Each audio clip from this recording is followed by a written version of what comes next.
Hello, everyone. I am Heather Herring, the Education Manager of the Northeast Resource Recovery Association, and I want to warmly welcome you to our summer webinar series. Today, we will hear about food, too good to waste. Next slide, please. Do you need professional credits? You will receive 1 hour of professional development credit if you complete the survey and request it during the live webinar. Webinars are recorded and made available for those who registered. Complete your learning with webinars all summer long. And visit our new website at nrrarecycles.org. Next slide, please. For our recycling facility operators, we have webinars throughout the summer to choose from and learn. You can register online. Next slide. For our educators, administrators, and community members, we have webinars to share. Although I list these on 2 different slides, all webinars are open to all. Next slide, please. I want to set the table for GoToWebinar. You will not be able to be heard by the presenters or other participants on GoToWebinar. If you cannot hear the presenters, click the arrow on the audio and choose computer audio. If that doesn't work, try clicking on the phone call selection and follow the directions. We hope you ask questions and the presenters will answer them if time allows. And click on questions and keep your questions short. Next slide, please. Here's a bit about the Northeast Resource Recovery Association. We are a recycling nonprofit. We have 400 members, primarily municipalities, and we were founded nearly 40 years ago. Next slide. What do we do here? We do cooperative marketing and purchasing. We enable communities to manage their own recycling programs, and we have over 40 programs, including single stream and municipal solid waste. And we connect sellers of recyclables to purchasers. Next slide. We also provide education and technical assistance through workshops, facility tours, annual conferences and webinars like these, technical assistance, and school club programs. Next slide. And now I would like to introduce the presenter of Food, Too Good to Waste, Brenna Toman. She is can you give me your title again? Sure, it's the planning analyst. Planning analyst, yes. And she will be presenting now. I'm going to hand the presentation over to her. Great, thank you, Heather. Sure. So hi, everybody. So my name is Brenna Toman. I'm the planning analyst with the Central Vermont Solid Waste Management District. I used to be a school zero waste coordinator with the CVS WMD. And so, I made this presentation as such. It is geared towards schools, administrators, solid waste managers, anybody who has any stake in food waste in school cafeterias. And also a lot of this can kind of translate to institutional cafeterias or anywhere where there's food going out the door at a high volume. So I know a lot of you aren't necessarily from Vermont. In Vermont, we have these things called solid waste management entities or solid waste planning entities. We call ourselves SWMEs. The Central Vermont Solid Waste Management Entity is this one in the turquoise here. And as you can see, there's several other SWMEs around the state. And basically, we work to do outreach. We work to provide support for our municipalities in pretty much a wide variety of different ways, including working with schools. So some of the services that we provide to schools are classroom lessons for all different grades, waste audits where we, sort of sort through the trash and figure out, what should have been recycled, what could have been composted, any contamination in the recycling or compost, or also maybe a source of unnecessary waste, like a lot of extra paper or something like that. We also do technical assistance for on-site composting, and also staff training for a lot of adults don't even necessarily know what's the right thing to recycle or to compost. We do support for green teams, and we do support waste reduction. So that could be getting a bulk milk dispenser for a cafeteria, or hiring a compost monitor for a school cafeteria sorting station, things like that. And those are supported by our school zero waste grants, which are available to our district schools. So there's 27 schools in our district, and they're all eligible for these small grants. So today we're really going to be talking about food waste at the source, and not necessarily talking too much about composting that food waste or what to do with once the food is ready to be thrown away. So we're going to be kind of going upstream and trying to cut off the problem at the head. So I have 3 sections here. I'll be answering questions at the end of each section. So if you have any questions, you can type those in for Heather to ask. So we're starting just with the problem of food waste. It's kind of not on everybody's radar that this is a big deal. We'll start off with this short video.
Oops.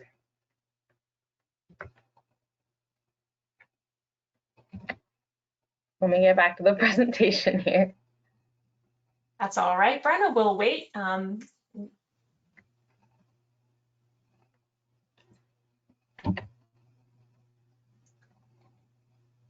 Let me know if you want help going to the next slide. I think we got it. Okay. Oh, never mind. One more second.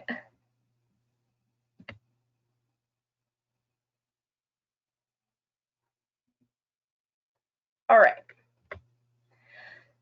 So yeah, so if the sound was a little delayed, I'm sorry about that. It was just the Up theme song, which always makes me tear up a little bit.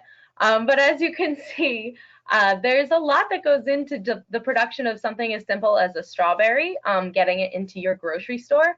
And because of all those steps that it takes, food waste, or wasted edible food is really what I'm talking about, is the number 3 problem for climate change, according to the Drawdown, which is an excellent resource for sort of ranking and kind of organizing problems in the world that are contributing to climate change.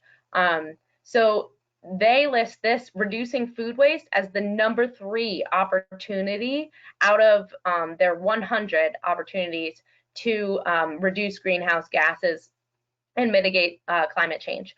So for context, composting your food scraps is down at, I think it's 60 or 61. That's the rank for that one. So it's much, much more important to start higher up and reduce the food waste before it happens. When you waste food, so when you scrape a full delicious plate like that into the trash, you're wasting all different things, starting with the water it takes to produce all of the food. Lots of different foods require different amounts of water. For example, an avocado takes 74 gallons of water to produce. You're also wasting the land. One of the biggest deforestation causes in the rainforest is burning the land for farming, for conventional agriculture farms. And also, I just wanted to take a moment and say, if you could advance the slide, that would be good. I think you're on to the next slide on the importance of food waste. Oh, if you need help with that, I can switch to the presentation. Sure. It should be going. I can see it. All right. Oh. There we go. Is that okay? I think it unshared somehow. Okay, thank you. Yeah, so, and also, so we got water, we've got land, even the air. So rotting food produces methane, which is a greenhouse gas. Depending on the time scale that you look at it, it could be 20 to 70 times worse of a greenhouse gas than carbon dioxide. And then you also have the transportation costs of getting the cost of fuel and to the air, of getting all the things, all the foods across the country in some cases. You saw in the strawberry video that it was flown, and those are refrigerated airplanes. So this takes a lot of resources to create. Also, we're scraping our nutrition down the drain. When we think particularly about school cafeterias, a lot of us think about, you know, the 5 requirements on a plate: a fruit, a vegetable, a grain, a protein, and milk, or a dairy product. So those are the 5 kind of components of a school meal. Nationally, students are required to pick 3 out of the 5, and one of those 3 has to be a fruit or a vegetable. So that's pretty complicated. And sometimes, you know, cafeteria staff or students kind of interpret that as we need all 5 on every plate. So that's one part of it. And a lot of what goes into the compost bucket then is our like full unopened apples and oranges and bananas and things like that. And we're also, you know, scraping our money down the drain. So that could be, you know, student money, or the cafeteria, or you as a homeowner, as just a citizen in the world, eating your food. You want to get your money's worth, right? So this is sort of like a general look at any product that goes through our cycles. So for a food product, you can see how many transportation kind of transitions here. So you get your farm, your food, you get transported to a production plant where, depending on what it is, it could be, you know, cooked or combined or frozen, packaged. You keep going around the circle here all the way to where it is consumed. And when it's not consumed and we put it in the landfill, that gets you know, buried under all the other stuff that we end up putting in the landfill. Under those conditions, food rots very slowly, but it does produce methane, which is that greenhouse gas. If we compost that food, it goes, you know, we can think of it as the recycling track, kind of. So that food gets composted, and if the compost gets used to grow more crops, that's great. But it also, you know, it's another big loop around this circle when, you know, it could have been nutrition and food for us. So that's where we come to this food recovery hierarchy. This particular one is from the EPA. Vermont has a slightly different one, but at the very bottom of the pyramid, which is the least preferred, that is our landfill, right? So obviously gets buried. It's not really helping anybody, adding methane to the atmosphere. The next highest is composting. So, it's obviously better than landfilling, but it's not necessarily the highest and best use for our edible food. Vermont combines industrial uses and composting. Industrial uses kind of refers to anaerobic digestion.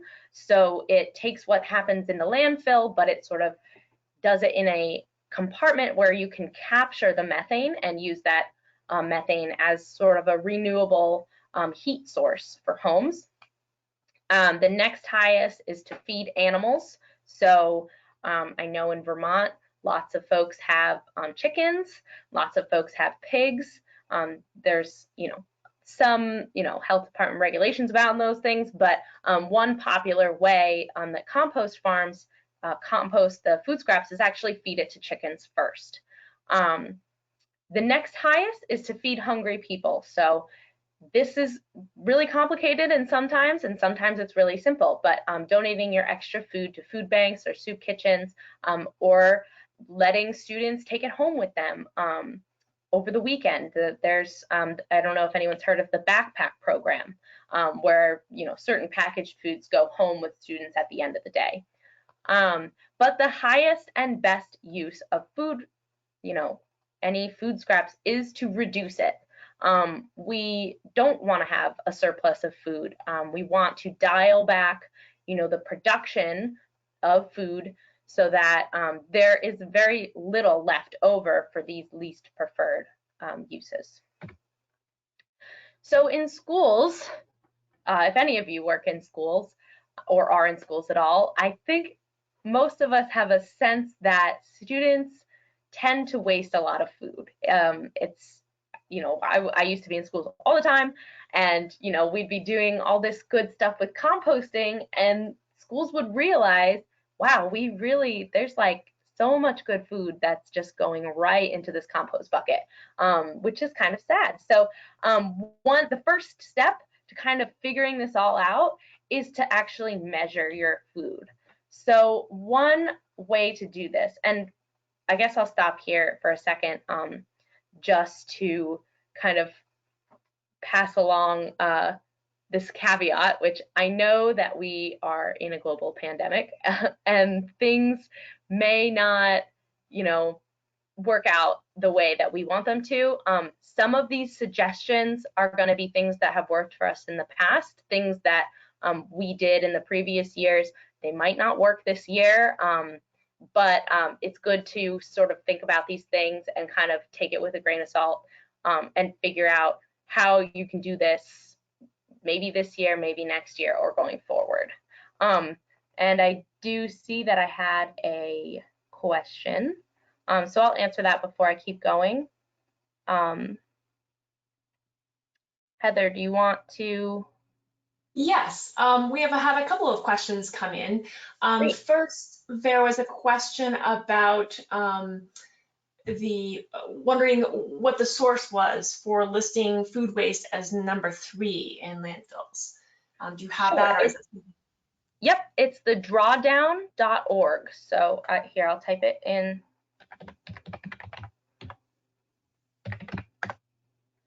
Sent that to Heather. Okay, great. And then, go ahead, did you want to say more about that organization?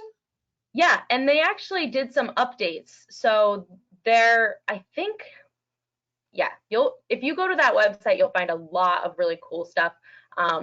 But they have done some updates, and food waste might have been bumped up, actually, in the most recent versions of this. Okay. And then there was a statement about not all MSW goes to landfills, municipal solid waste. Does incinerated food add methane to the atmosphere? That's a great question, and I'm not really an expert on incineration. We don't have any incineration plants in Vermont. I believe, just from my chemistry background, that food that is incinerated, it turns to carbon dioxide and water, similar to most things that are incinerated. So you won't have that methane problem per se, but you do have your carbon dioxide going up. thank you. Those are all the questions I see at the moment. Wonderful, thanks. All right, so we'll keep moving on to measuring food waste. So one way that we have figured out how to measure food waste is a tray waste audit. And so these can be sort of labor intensive. It takes a little bit of coordination between you and the school, or if you are in the school, coordination between cafeteria staff, some volunteers, and the administration. What's cool about a tray waste audit is that you can have some FaceTime with students, and you can sort of just see firsthand what's going on. And I love this picture. When students see us in the schools, sometimes you get some interesting food sculptures. So let me get back on here. Great. So one method, we have sort of two methods that we tried out in our kind of sort of pilot projects for these. And the first method is this manual method. We took this from the Smarter Lunchrooms movement. The Smarter Lunchrooms movement was a research-based Cornell movement, although it is now sort of kind of ended, so you can't really find these online anymore. But it's very simple just to make a Excel table with all of these columns in it. And what's cool about this method is that you can quickly, just holding a clipboard and looking at students' food trays, you can quickly estimate the amount of food that was eaten or versus wasted. So to start, you'll get there before the lunch period and weigh a few different of the food items. So for example, if they had an apple, you'd weigh a few different apples and get the average from it. You'd get a sample of the entree, fries, whatever is being served. Obviously you can't always weigh like a salad bar or things that students kind of scoop your own, but you sort of just weigh to get a sense of the weight of the food that's being wasted. You'll need a number of these data sheets. As you can see, you can only sort of enter 12 trays at a time. So if you're trying to survey the whole school, this may take many of these data sheets. It's great to have clipboard that's easy to write on, and it's great to have 3 to 5 volunteers. You can do this with one person and just take a sample, sort of like a randomized sample of students coming up. It's just a little bit, it's a little harder to get everybody. So to maximize your data sample, you will want to have 3 to 5 people depending on the flow of the cafeteria. And so what you'll do is you will watch the students as they leave the lunch line, and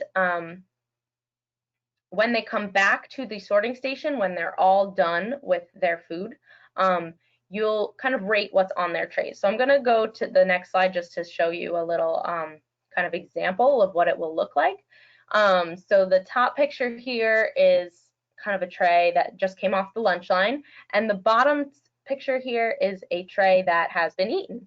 So we use a 0 to 4 scale to estimate how much food is being eaten or wasted in each tray.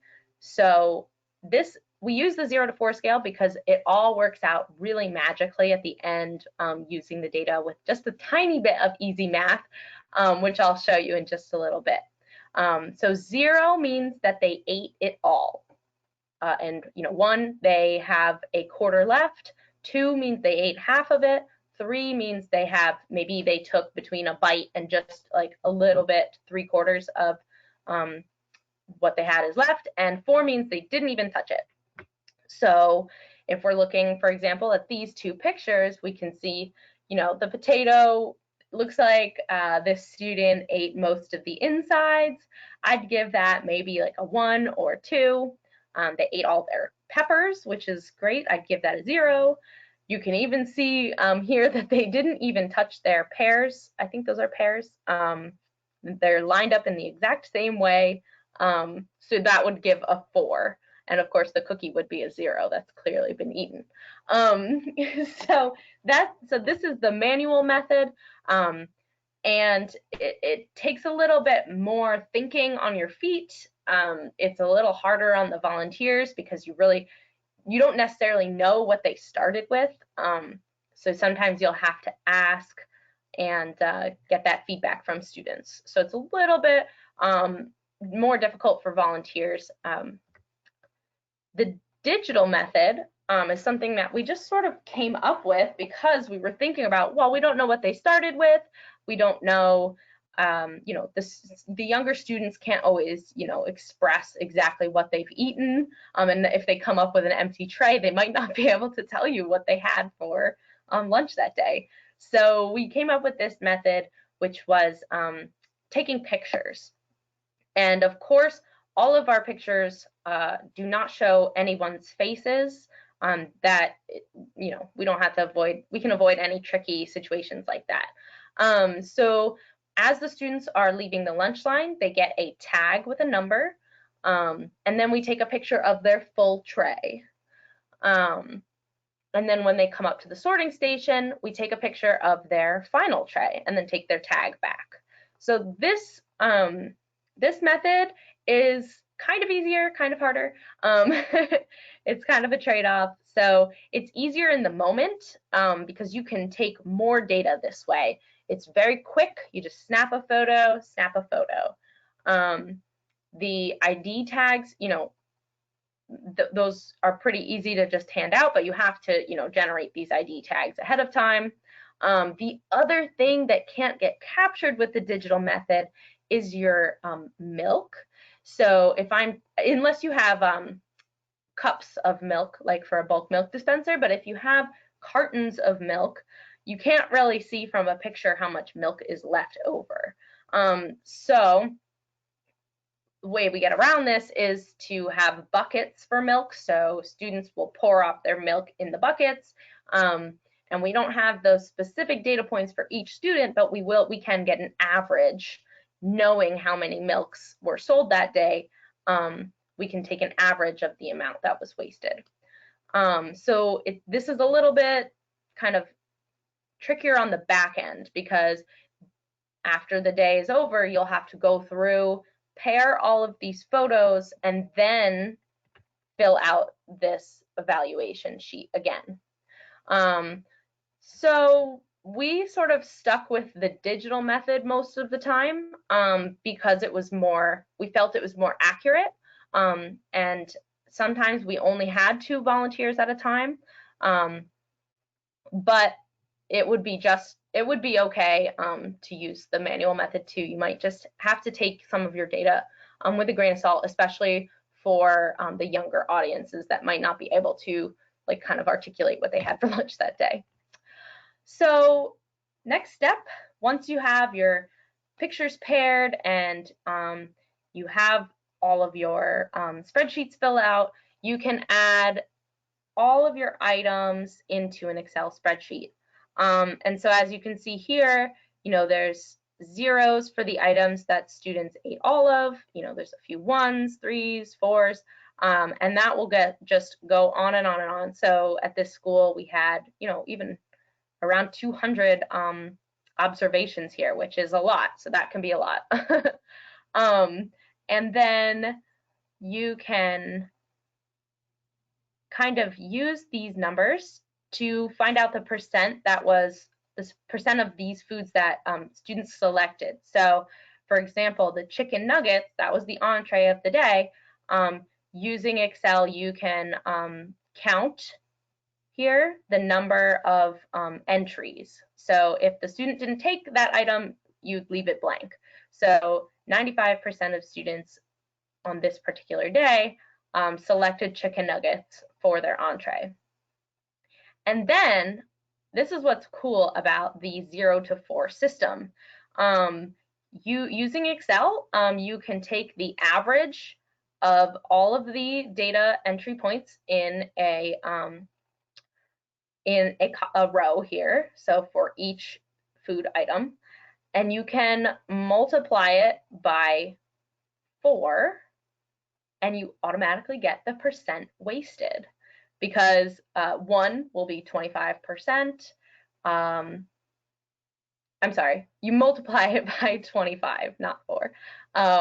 So when you have, a 4 multiplied by 25, that's 100%. So you can multiply that by 4 and take the average. So this is over the whole school, the average percent wasted that day. So this, and then you can sort of use the conditional formatting tool to get some colors in here. So you can see today, chicken nuggets were the most popular item.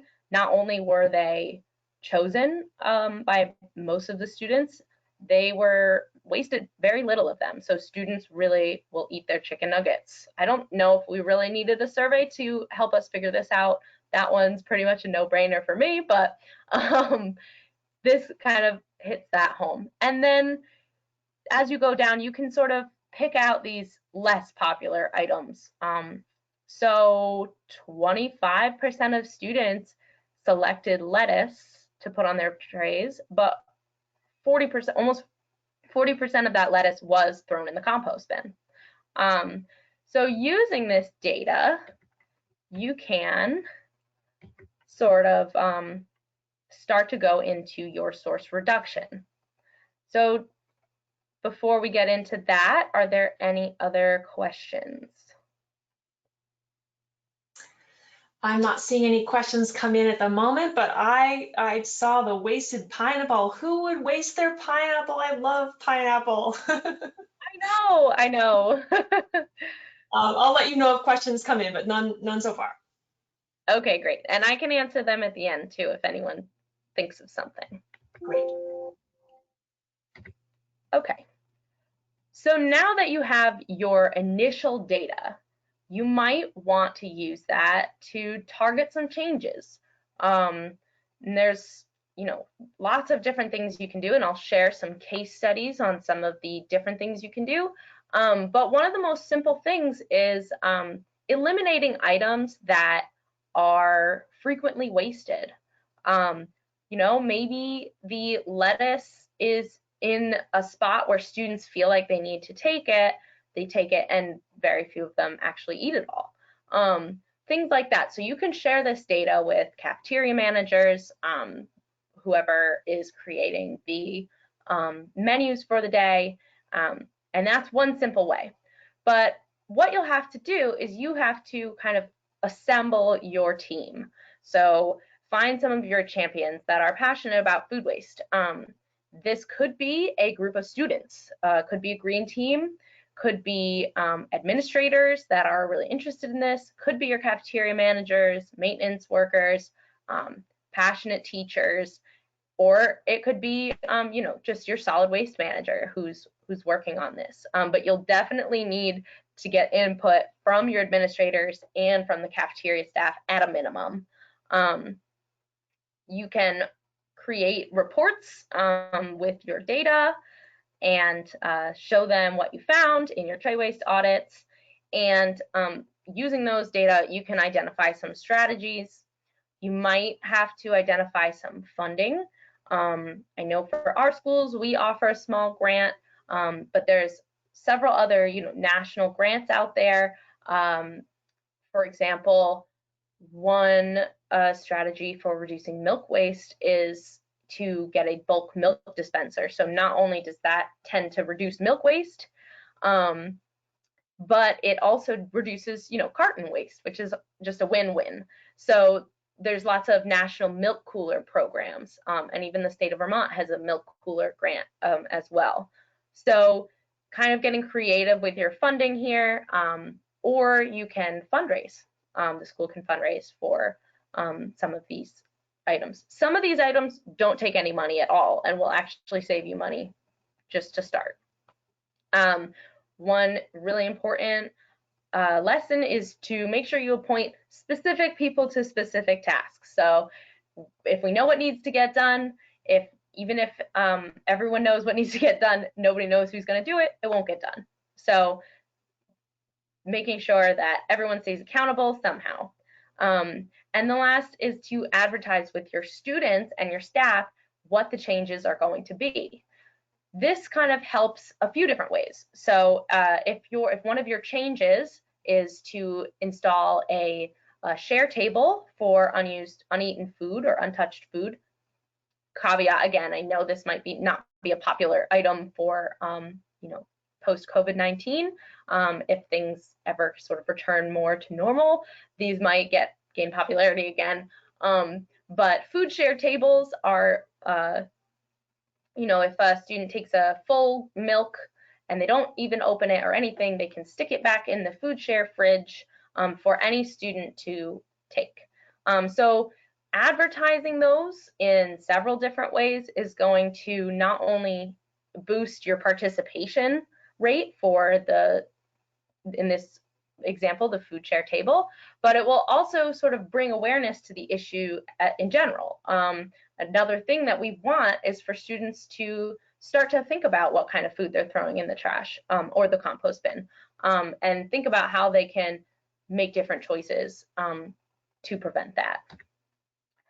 So here are some of our solutions, and I think that solutions will vary depending on your school, depending on the way that meals are being served, depending on your creativity. This is not an exhaustive list. It's just to get you started. On the back end, there's a few things that staff can do, and some of these may not be able to be measured by a food waste audit, but I wanted to include them anyway. So LeanPath is a great food tracking software, and this can be used by cafeteria staff to make sure that nothing's going to waste in the back of their cafeteria.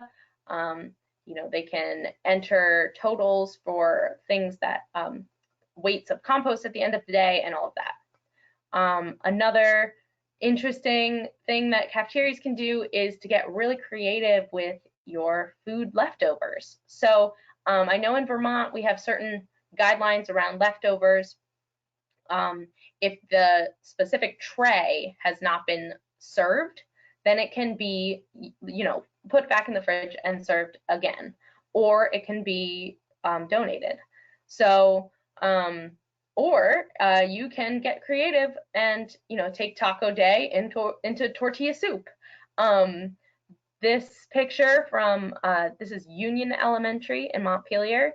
They had a meatball sub day, and the next day, or a couple days later, they used those leftover meatballs into a cloudy with a chance of meatball soup, which I love. The name of that itself is one of our strategies. Naming foods fun names is kind of just a fun way to get students to try different things, especially for elementary schools, and the perception that it'll taste better because it's named differently. That is a real marketing technique. So this is part of, marketing the food to the students. If they perceive that it's going to taste better, they will eat more of it. Like I was saying before, increasing your frequency of popular items and decreasing unpopular items, that will leave you with less, waste on your salad bar at the end of the day, or, less times that people feel like they need to take something and throw it in the compost bins. Another way to do this is educating your students and your cafeteria staff on what the actual requirements are for a nationally reimbursable lunch. A lot of folks really believe that the students need to take all 5, or that it has to be a fruit and a vegetable. So just making it really clear with signage, with posters, that they only need to take 3 things. If they don't want a fruit, they can take a vegetable. If they don't want a vegetable, they can take a fruit, and things like that.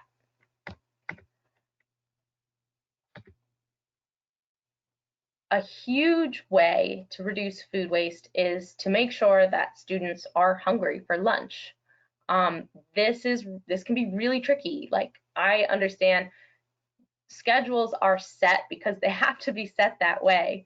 But if administration finds any room in their schedules to extend lunch periods, that has been shown to increase the amount of food that students will eat. I have been in a few schools where lunch periods tend to be, the sacrifice for additional programming or anything. And I'm definitely not against additional programming or extra instruction time, but lunch period is really important also. And we recommend 30 plus minutes, at least 30 minutes. Although in my schools, many of them run between 18 and 25 minutes. But we take, extra minutes while we can. Another way to do this is to streamline the flow pattern for students getting food so it takes less time. I know in some high schools in particular where students are, at the salad bar and, clogging up the line, it takes students, 5, 10, 15 minutes just to sit down with their food, and they only have a few minutes to eat. For younger students, having recess before lunch has been shown to increase the amount of food that students eat at lunch. They're hungrier, they've run around, they've gotten some of their social time out. Lunch is social time. Lunch is when, the first time in the day for sometimes that students actually get to talk freely with one another. So most kids will rather do that than eat. So if we give them recess, that social time first, they can get a little bit out of their system, sit down hungry, they get to eat. Making menus available, and even in some cases, if you're able to have students pre-order food. I know there's some regulations about pre-ordering for students, like you don't have to force them to take what they pre-ordered, but pre-ordering gets students to anticipate what they want for lunch that day. And that makes them more likely to actually eat it. And a huge thing that is kind of tough to implement, but would be so cool, if I could just change the world, would be to incorporate more food literacy into the curriculums. So if you're doing math that day, right before lunch, and that the cafeteria is serving cucumbers as one of the sides, you can incorporate those cucumbers into your math problems, getting those students excited to eat that item. Or maybe not math, maybe it's a writing exercise. Have students write about the first time they tasted a cucumber, or if they've never tasted it, imagining what it might taste like, something like that. Getting creative, talking about food before lunch gets students ready to eat. Some cafeteria student-facing changes. Like I said before, share tables might not be an option in these coming times, but they have been really successful for us in the past few years for getting students to waste less food.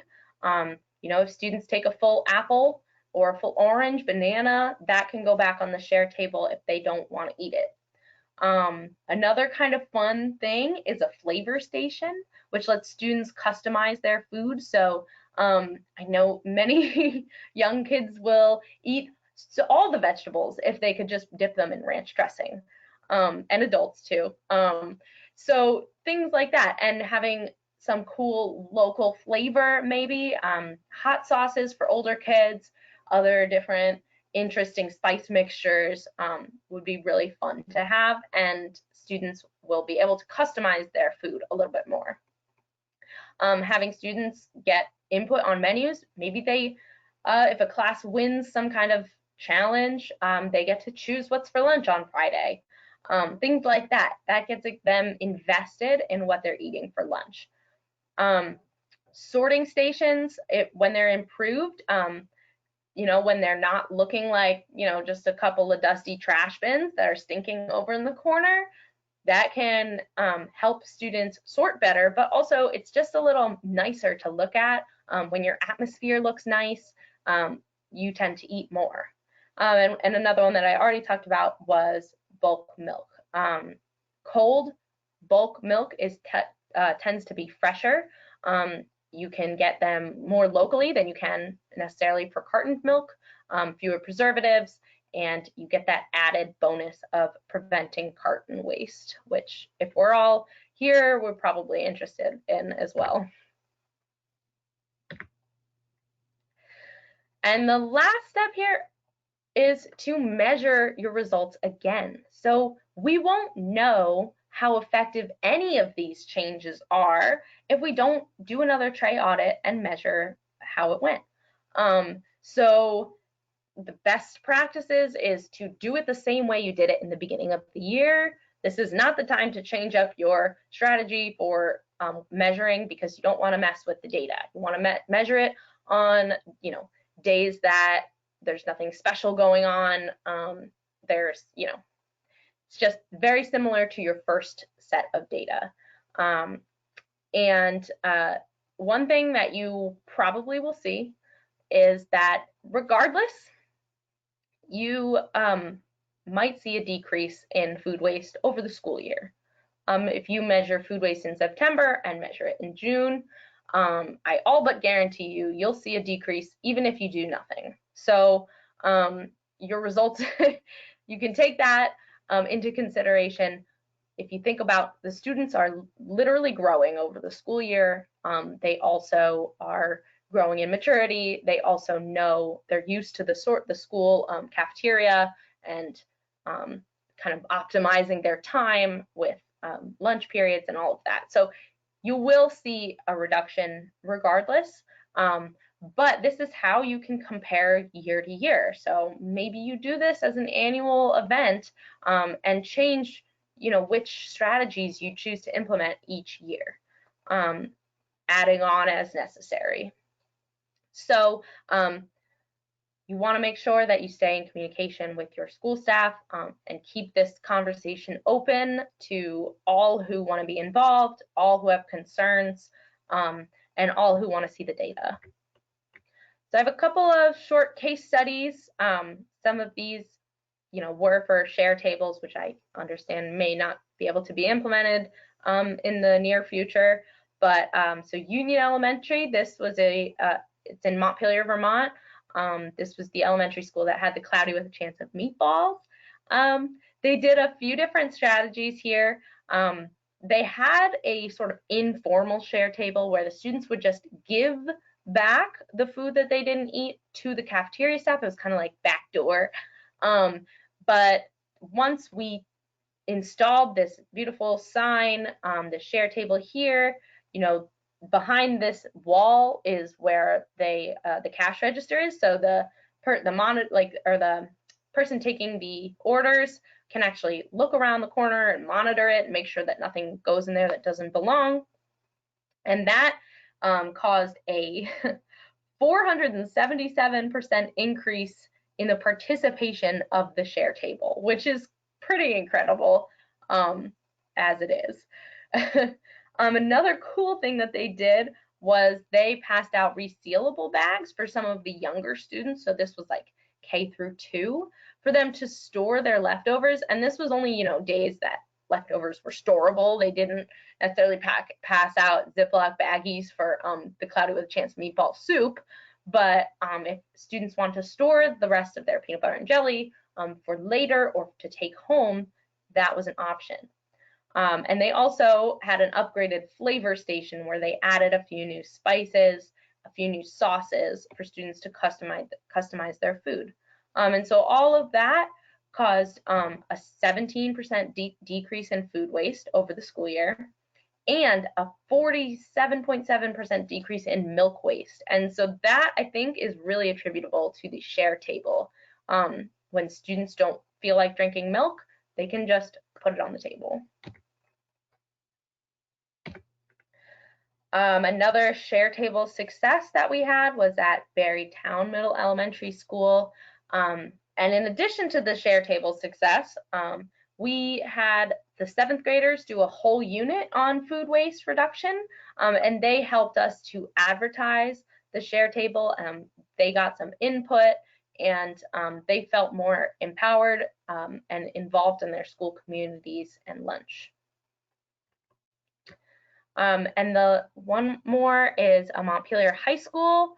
We revamped their sorting station as sort of an art experiment. So cool thing about high schools, they have some very creative students who, much more creative than me, can create these beautiful murals or signs or anything like that. And this one was painted by a senior as her like sort of going away gift to the school, and it's just like a beautiful chicken. This is, you know, their food scraps go to feed chickens, especially in central Vermont, most of them do. And you see these great compost, trash, and recycling signs with actual examples of what belongs on there. And I don't think they're on in this picture, but they actually lined it with Christmas lights. So it's just like festive and beautiful. And it's not, you know, just like that dirty place that you put all your trash. You sort of kind of take ownership of it. And if you can see in the back, a little bonus here, there's a rinse station. So that was just a little bucket of soapy water for students to rinse out their recyclables. And I know that's not food waste related, but there was a 12% decrease in recycling contamination and a 5% decrease in food that ended up in the garbage instead of the compost bin. And so that's all I have for you today. And if there's any accumulated questions, I'd love to answer those. Okay, thank you, Brenna, for the great informative presentation. I'll give it a couple minutes for folks to send in questions. I don't have any at the moment, but I loved hearing the examples about, you know, using bulk milk. I know here in New Hampshire, we don't currently have a carton program. So, you know, even though the cartons are paper, they are not, you know, recycled in New Hampshire. And just incorporating, you know, talking about food in your curricula. Marketing, you know, students are already marketed to. Why not market, you know, fun food names for their lunch? Just some great ideas there. So we have a question that's come in. Did you have correlating data for any cost savings realized by school districts by reducing waste? So it was great to see the percentages of increase and decrease, but of course, school boards want to hear about those numbers, the monetary numbers. Yeah, for our project, we didn't take any of that data. We do have some anecdotal evidence from some of the food service directors that think that they can use this for cost savings. I don't have any hard numbers on that though. Sure. I mean, I guess if they're reducing, like if there was such percentage reduced waste of food, you know, maybe they're not ordering as much, so then that would be the cost savings. I don't know. Yeah, yeah, that's the idea. And also, they tend to find a cost savings over time with the bulk milk also, instead of having to order individual cartons. Sure, sure. I know that NRRA conducts waste audits called the Trash on the Lawn Day, and I know I've participated in several of those, and for sure I've seen plenty of whole apples, whole bananas, carrots, and really number one, unopened milk cartons, and those are heavy. You know, that's, you want to keep the weight out of your waste, and heavy apples and heavy milk cartons are top of the line there. So. Yeah, absolutely. And one thing I didn't mention was the cost savings and the benefits for your compost hauler if you are already diverting food waste and get it hauled away. Milk in particular is very heavy. Many compost haulers don't prefer to have a soupy compost bin. It's messy, it's dangerous for the workers, so that can help, and it can also reduce your costs if you can get those, you know, get your food waste really dialed in down to maybe 1 bucket a week, or, you know, I mean, like 1 tote a week instead of 3. Right. That's the goal. Right. Well, I don't have any additional questions coming in, but thank you for all of the data and information and case studies. If you could go to the next slide, please. I'd like to thank our sponsors for the summer webinar series. And you have to click on the slide. It's the Interstate Refrigerant Recovery Incorporated, Schnitzer, and USDA. And I want to remind everyone that a survey will launch immediately after this webinar. It'll also appear in your email inbox 1 day later as a reminder, and we welcome feedback. Next slide, please. And next week, we will continue our summer webinar series with using processed glass aggregate in road and infrastructure projects with our own director, Reagan Bissonette from NRRA, and Madeline Delono, who's a graduate student at UNH, Carsey School of Public Policy, and a volunteer with us. That'll be on Wednesday at 9 to 10 a.m. on the 29th. And then Friday, the 31st, we will have the messy truth about students and their garbage with our own Cindy Sterling, who's our grant manager, Friday, 12 to 1 p.m. So I want to thank everyone and have a happy summer from NRRA.